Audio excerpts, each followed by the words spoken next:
Assalamualaikum warahmatullahi wabarakatuh. Selamat datang kembali di Drupadi Horor. Kali ini kita akan melanjutkan cerita horor dari novel Rancet Kembang karya Simple Man. Cerita ini merupakan sequel dari novel Janur Ireng. Namun sebelum kamu mendengarkan, jangan lupa subscribe dan nyalakan loncengnya agar kamu dapat notifikasi dari video terbaru selanjutnya. Tuliskan juga pendapat kalian pada kolom komentar di bawah. Selamat mendengarkan.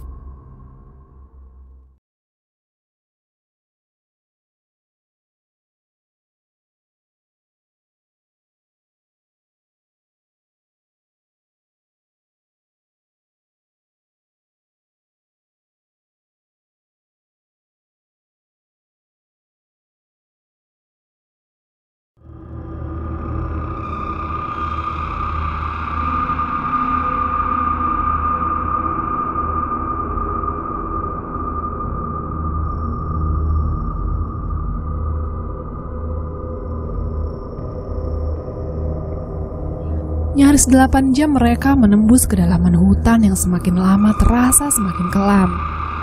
Mayang beristirahat sejenak setelah melihat wajah Adela yang mulai pucat. Rasa letih serta kelelahan menembus tanah yang tidak rata, memaksa Adela mengeluarkan segala tenaga yang dia miliki. Hutan ini benar-benar bukan tempat yang bisa dimasuki oleh sembarang orang. Pantas saja orang-orang selalu mengatakan, bila hutan punya ceritanya sendiri-sendiri. Mayang meneguk sebotol air yang dia bawa, melemparkannya kepada Adela yang sedang memujurkan kaki di bawah pohon cemara yang besar dan tinggi. Setelah gadis itu menenggak habis isi dalam botol, ia mengadah melihat ke daun-daun yang melindungi mereka dari sinar matahari sore di luar sana. Sebentar lagi malam akan tiba. Entah keputusan apa yang akan Mayang ambil. Setelah setengah jam mereka mengendurkan otot-otot kaki, Mayang berdiri. Ia berkata kepada Adela, bila mereka tidak bergerak sekarang, gelap akan segera menyusul dan menenggelamkan mereka pada sesuatu yang tidak menyenangkan. Adela mengangguk, setuju dengan apa yang dikatakan oleh Mayang. Ia mulai bangkit dari tempatnya duduk, menyusur jalan yang sudah dibuka oleh Mayang. Adela merasa sesuatu seperti sedang mengamati mereka. Adela berhenti sebentar, menoleh ke segala sisi yang dirinya curigai. Ia merasa ada sepasang mata yang tak mau melepaskan keberadaan mereka. Sementara Mayang masih menebas semak belukar yang ada di depan. Adela mencoba mengamati setiap sela pohon-pohon besar. Tiba-tiba, pandangannya tertuju melihat wajah seseorang mengintip dari sela pohon. Anehnya ketika mata mereka bertemu, sosok itu menghindar, menghilang begitu saja. Adela terdiam tak mengerti. Tiba-tiba, Mayang mengejutkan dirinya. Gadis itu menatap Adela lekat-lekat, sebelum pandangannya beralih melihat ke pohon yang sama. Jangan dilihat, mereka sudah mengelilingi kita sejak kita menginjakkan kaki di tanah hutan rimba ini. Mengerti? Adela justru semakin penasaran. Ia ingin tahu apa yang sebenarnya sedang mengelilingi mereka. Dan kenapa makhluk-makhluk itu mengikuti mereka. Mayang mengembuskan napas berat sebelum berkata, "Memedih ing alas, dekne sing biasane nyesatno menungso sing lemah. Ngerti Adela Atmojo? Kowe iki kuat.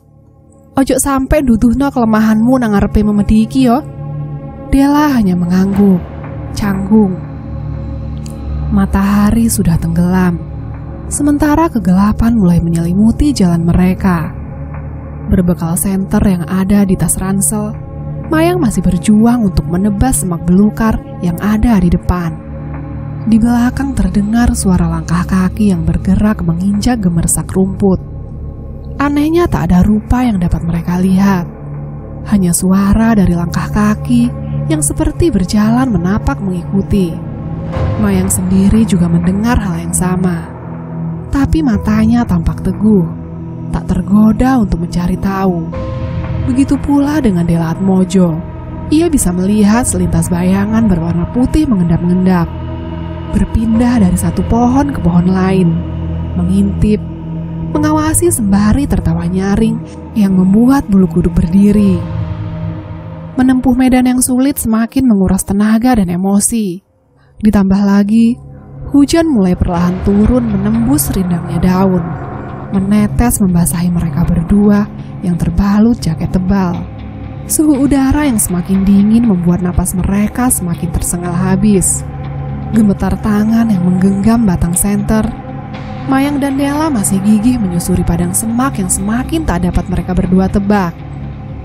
Disitulah Della sempat merasa bimbang ketika di persimpangan antara pohon-pohon yang dirinya lihat terdengar suara familiar di telinganya. "Duk, putuku sayang." Seketika itu Della langsung berhenti. Ia mengarahkan senter ke sana kemari, mencari tahu di mana sumber suara itu berasal. Sampai jantungnya berhenti berdetak saat melihat bayangan dari sosok yang dirinya kenal. Della melihat Eyang Karsa Atmojo sedang berdiri, menatap dirinya sembari melambai-lambaikan tangan ke arahnya. Saat itu, tanpa sadar Della berjalan, memisahkan diri dari jalur yang dibuka oleh Mayang, yang tak menyadari bila Della sudah pergi, lenyap ditelan oleh kegelapan. Della menatap Eyang Karsa Atmojo dari dekat. Wajahnya terlihat mengiba. Garis ekspresinya nampak menderita. Genangan air mata yang keluar dari sudut mata pun terlihat jelas di depan Della Atmojo. Gadis itu benar-benar merasa lemah di hadapannya. Ia ingin sekali memeluk, merebahkan tubuhnya yang semakin tak bertenaga. Begitupun dengan wujud Eyang yang mengangkat kedua tangannya, siap untuk memeluknya. Sebelum tiba-tiba terdengar suara yang tinggi besar dengan auman kemarahan yang menggugah. "Kowe wani gawe molo karo cah iki? Tak pastikno ujulmu remuk kabeh." Seketika Della tersadar. Della memaki keras saat tersadar jika ia tengah dihadapkan oleh sosok makhluk dengan mulut yang terbuka lebar. Makhluk itu menjerit begitu keras sebelum terbang menghilang, lenyap di dalam kegelapan hutan. Della termangu sebentar. Ia tidak tahu suara siapa yang baru saja dirinya dengar. Ketika Della menyadari bahwa ia terpisah jauh dengan Mayang, tiba-tiba terjulur tangan pucat dengan kuku yang tajam muncul di samping kepalanya. Ia menunjuk ke arah sesuatu. Della akhirnya tahu bila yang menolong dirinya tak lain adalah Bonorogo dan Senggar Turih yang saat ini ia gendong di punggungnya. Makhluk hitam itu memberi gestur penunjuk jalan di mana Della harus melangkah. Tak punya pilihan lain, Della menuruti makhluk yang tertawa cekikikan sepanjang jalan setapak tanah hutan ini. Benar saja, Della melihat cahaya senter yang menunggu dirinya. Mayang menatap dirinya dengan ekspresi wajah yang dingin. "Kowe sakjane nuruti omonganku. Ojo sampai kebujuk ambek tipu dayae para memedih kuwi."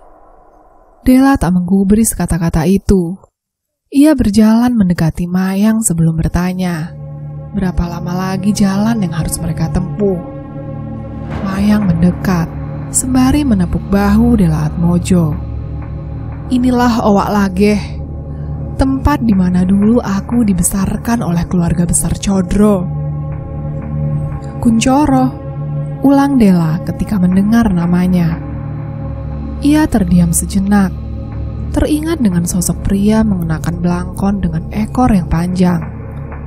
Pria paruh baya yang mungkin seusia dengan Karsa Atmojo. Lantas apa maksud sebenarnya Mayang membawanya ke tempat ini? Apakah jangan-jangan dia membawa ke tempat ini untuk diserahkan kepada keluarga besar Kuncoro? Salah satu dari orang yang mengenal baik seluk-beluk keluarganya. Della melangkah mundur. Seperti yang sudah diduga Mayang, Della akan mengalami kejutan yang membuatnya mempertahankan diri. Namun sebelum Della mengambil langkah gegabah, Mayang mengatakan kepada dirinya, "Kuncoro sudah lama meninggalkan tempat ini setelah peristiwa Jagilaweh yang merenggut setengah keturunannya. Jadi kau tidak perlu takut aku akan mengkhianatimu. Aku tak sepicik itu. Bila aku sampai hati ingin mencelakaimu, sudah aku lakukan sejak melihat jasad pria tua itu di tangan Bokolono. Mayang lalu mendekat sembari menyeringai. Bukankah kau sendiri sudah tahu apa yang terjadi kepadaku saat Mbah Tamin mengalami pembantaian di tangan Bokolono? Della hanya diam, tak langsung menjawab pertanyaan Mayang. Namun setelah jeda keheningan yang panjang di antara mereka berdua, Della akhirnya mengatakan dengan suara yang lirih, "Seharusnya kau sudah mati di tangan makhluk itu. Lantas aku masih tidak mengerti sampai detik ini setelah melihat ruakmu. Bagaimana bisa kau kembali hidup lagi?" Mayang sudah berdiri tepat di depan Della Atmojo. Sembari menunjuk ke arah Owak Lageh, ia berkata, "Sebentar lagi kau akan tahu semuanya." Mayang mendorong pintu gerbang kayu, melangkah menyusuri jalan setapak Owak Lageh. Tak ada yang mengurus tempat ini setelah tragedi Sinting itu. Akhirnya mereka sampai di halaman depan, di mana rumput yang ada di tempat dulu teman-teman masa kecilnya, yang sebagian dihuni oleh anak-anak perempuan bermain tanpa kering kelontang. Sejenak Mayang terdiam, seakan menghirup udara yang sudah lama tidak pernah dia rasakan. Mayang berujar dengan suara yang lekat, "Kediaman ini mati setelah kutukan itu ditancapkan di tanahnya." Della hanya diam saja sewaktu Mayang mengatakan hal itu. Ia sama sekali tidak tahu menahu tentang sejarah bangunan ini, pun dengan riwayat hidup keluarga Chodro yang sebenarnya. Mayang membuka pintu demi pintu dari kunci yang ia ambil di dalam tas ransel miliknya. Sudah lama sekali Mayang menyimpan benda itu, dan sekarang akhirnya ia membutuhkannya.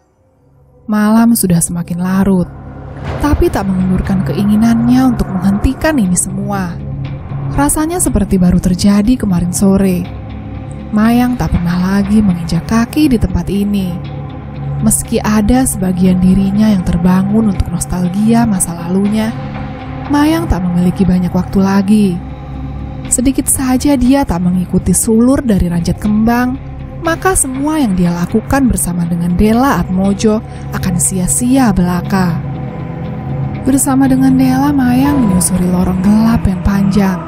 Setelah sebagian besar pintu yang dia perkirakan menyimpan apa yang dia cari, Mayang tak kunjung menemukannya.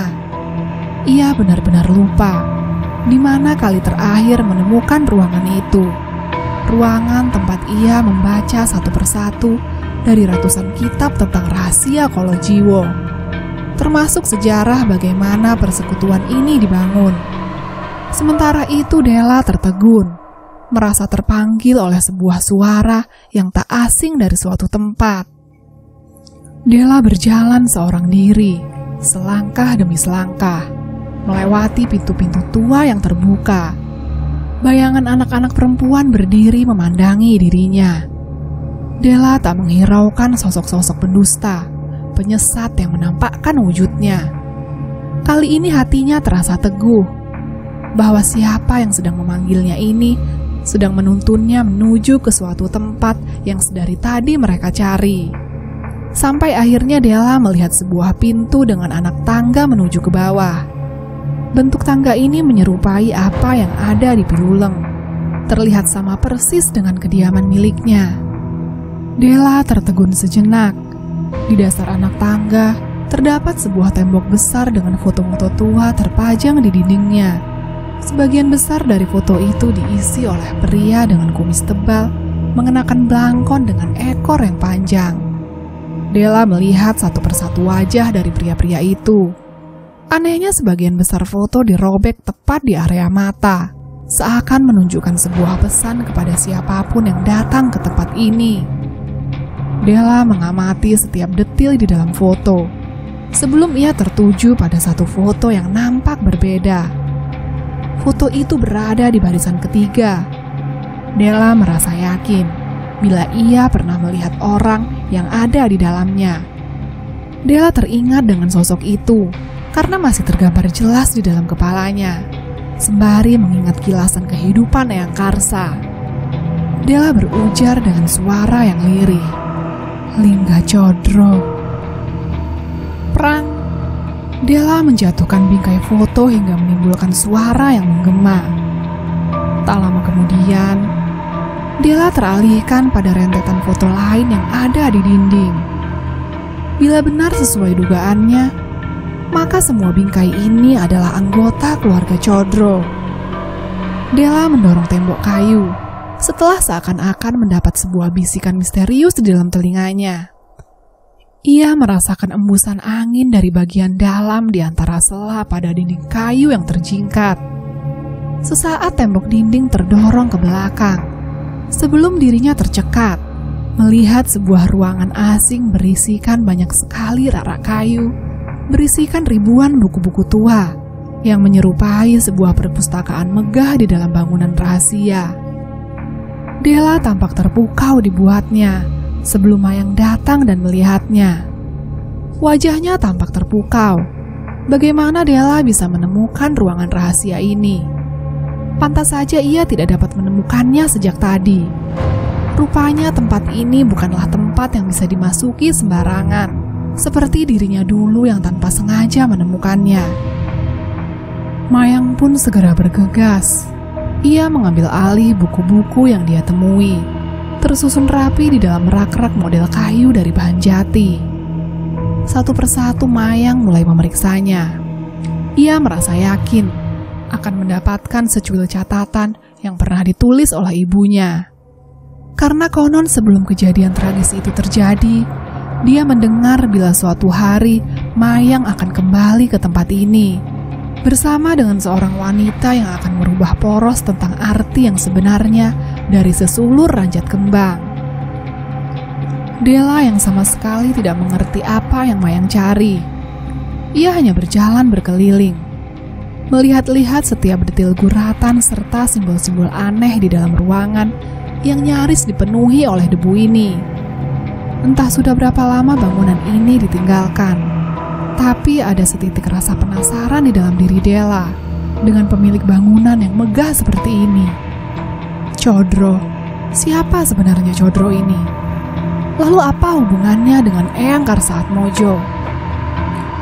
Di tengah langkah kakinya mengamati situasi, tiba-tiba Della terhenti melihat sebuah lukisan dengan gambar harimau berwarna putih tergantung di atas dinding tinggi. Tak seperti lukisan yang biasa Della lihat, sosok harimau berwarna putih ini tampak dilukis dengan kanvas cat warna pekat, lalu dibegura dengan ukuran raksasa. Della kembali berjalan, melanjutkan pengamatannya pada sudut-sudut ruangan. Tiba-tiba dari tempat yang jauh, terdengar sayup-sayup suara yang begitu dingin. Rausa diperiksa, Nduk. Yen kowe ra kepengin gawe molo nang panggonanku. Della menoleh, tapi tak ada siapapun kecuali dirinya bersama dengan Mayang yang masih sibuk melempar satu persatu buku yang dia dapat dari rak-rak kayu. Manakala ketika suhu udara dingin tiba-tiba menelisik masuk, membuat Della memekik karena terkejut. Ia lalu mendengar Mayang sedang memanggil dirinya. Della segera berlari menuju ke tempat wanita itu yang tampak memegang sebuah buku. Di sana tertulis sesuatu dalam aksara Jawa, bertuliskan Trah Pitulakon, dalam simpul kayu bergurat menyerupai simbol yang sama yang pernah Della lihat di dalam kediaman milik Atmojo. Della segera mengambil buku itu dari tangan Mayang. Mayang meminta Della untuk membaca semua yang ada di dalamnya, agar ia bisa menceritakan sedikit tentang apa itu Trah Pitulakon yang sebenarnya. Angkara adalah kemarahan, Bolosedo adalah sumber dari kematian, Anom adalah kekejian, Boloyudo adalah tipu muslihat, Rait adalah takdir yang membawa petaka, Pangiwa adalah kiasan sifat yang sombong, sedangkan Getih adalah makna dari pengkhianatan. Semua itu dipilin ke dalam lubuk hati manusia yang paling dalam dari darah seorang langus, hingga menjelma menjadi Ratu Awu. Della mengerutkan dahi, tidak mengerti sama sekali maksud dari kalimat pembuka di buku ini.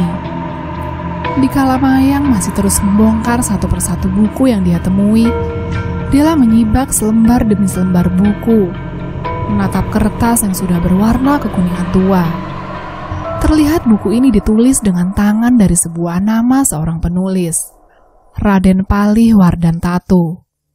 Di sebuah hilir sungai Kolojiwo, Della melihat banyak sekali pesan tertulis dengan coretan membentuk lukisan-lukisan yang janggal. Salah satunya adalah selembar kertas dengan gambar seorang pria bertelanjang tengah bergumul dengan segerombol pria lain tanpa satupun busana.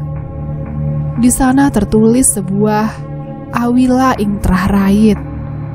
Della merinding ketika memperhatikan gambaran yang terlihat seperti sketsa nyata sebuah adegan yang direka ulang di atas tinta berwarna hitam. Kanjeng Ratu Singolaweh ing tubuh rait. Selain tulisan-tulisan aneh, buku itu dipenuhi oleh simbol tua yang baru pernah Della lihat. Tak hanya itu saja, banyak bagian-bagian sinting di mana ketika Della membacanya, ia tak dapat berkomentar apapun, selain menahan gemetar ketika tangannya membawa buku tersebut. Seperti saat dirinya membaca, "Bolo sedo sing kudu nyatu karo getih, sak duluran gok bokolono, nurut ambek sedulur peto ing keluarga gede." Della akhirnya mengerti. Buku ini ditulis dengan berdasarkan fakta dari 7 orang dalam skala keluarga besar yang bersekutu satu sama lain. Della mulai menyadari alasan Mayang membawanya ke tempat ini. Bagai ketakutan yang datang terlambat menyelimuti tubuhnya yang letih, Della tak sanggup menatap sketsa gambar seekor kambing berwarna hitam tengah berdiri di antara 2 manusia yang saling menyatukan tubuh, seperti sedang bersenggama.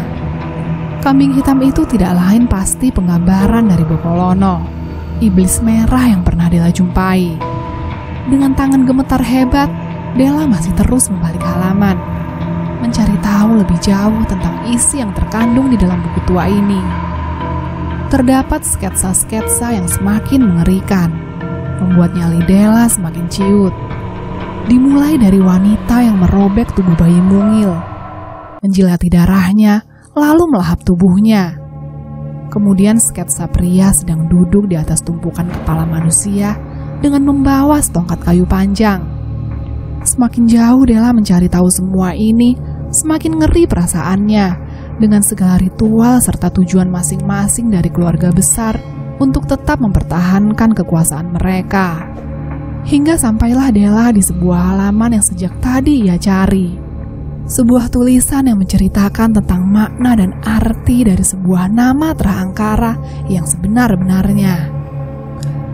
Della sejenak terdiam. Pandangan matanya tertuju pada sketsa kasar potongan tubuh manusia yang terburai, dengan gambar seorang wanita sedang melahap habis bagian dari potongan-potongan tubuh tersebut. Di samping si wanita terdapat 2 sosok familiar yang dirinya kenal, Ponorogo lan Senggar Turih, ajining rojo nang awa angkara kanggo njogo kuwasa. Della masih mengorek maksud dari tulisan tersebut, sampai akhirnya sebuah gambar membuatnya terdiam. Della melihat sketsa seorang wanita tengah berdiri di antara 19 kursi kosong, dengan genangan darah yang terdapat pada bagian-bagian bawah di antara kursi-kursi tersebut. Untuk menjadi angkara yang murka adalah dengan melahap habis darah dari orang yang paling dicintai oleh saudara-saudara sepersekutuannya. Della termenung sejenak, mencoba mencerna isi dalam tulisan, sebelum dirinya menyadari sesuatu. Apakah mungkin, jangan-jangan ini berhubungan dengan kilasan ingatan di dalam kepalanya? Saat itu di dalam kilasan pertemuan Eyang Karsa bersama dengan para keluarga bawahannya, adalah untuk melahap habis darah yang paling dicintai oleh para sekutunya. Tak lama kemudian Mayang datang mendekat. Ia lalu menunjuk sebuah kertas dari kulit pohon yang digulung di antara rak buku. Della yang masih terguncang lalu terdiam saat membaca isi dari dalam gulungan tua tersebut. Di sana tertulis 19 nama persekutuan dari keluarga Atmojo sejak kepemimpinan Padmasari Atmojo, yang tidak lain adalah nenek moyang dari Della Atmojo sendiri. Della sontak menolak setelah tahu maksud Mayang yang sebenarnya membawa ke tempat ini. Aku nggak bisa bila harus melakukannya, kata Della sembari melangkahkan kaki untuk mundur. Namun Mayang mencoba meyakinkannya bila tidak ada lagi cara untuk menjadikan Della sebagai angkara selain cara picik seperti ini. Dan bila mereka tidak segera melakukan hal ini, hanya tinggal menunggu waktu saja sampai para musuhnya menemukan keberadaan mereka berdua dan mulai menghabisinya. Della tetap menolak. Ia tak peduli dengan 19 nama yang dirasa tak semuanya masih hidup tersebut. Bisa saja sebagian dari keluarga ini justru sudah tidak ada yang tersisa. Mayang kembali berkata, tidak peduli pada keluarga yang tidak ada tersebut, selama masih ada setitik jejak, Della harus melakukannya sebagai keturunan murni penyandang gelar angkara yang hanya dapat diwariskan pada anak-anak wanita Atmojo. Della hanya perlu melahap sepotong bagian tubuh tak bernyawa mereka. Itu cukup menjadi simbolis dari ritual yang selama ini turun-temurun menjadi rahasia tergelap di dalam keluarga Atmojo. Della tak mau peduli. Ia menutup telinganya sembari mulai meringkih dengan tubuh gemetar hebat. Ia tak pernah menduga sebelumnya bila semua ini rupanya sudah menjadi takdir yang tak pernah ia tahu sebelumnya. Apakah mungkin ini alasan kenapa ibunya menembak diri sendiri?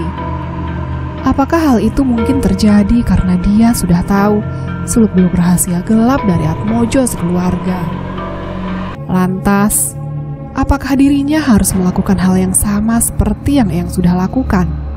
Atau Della lebih baik memilih mati saja? Setidaknya dengan begitu, ia tak harus melakukan hal keji dan sinting seperti ini.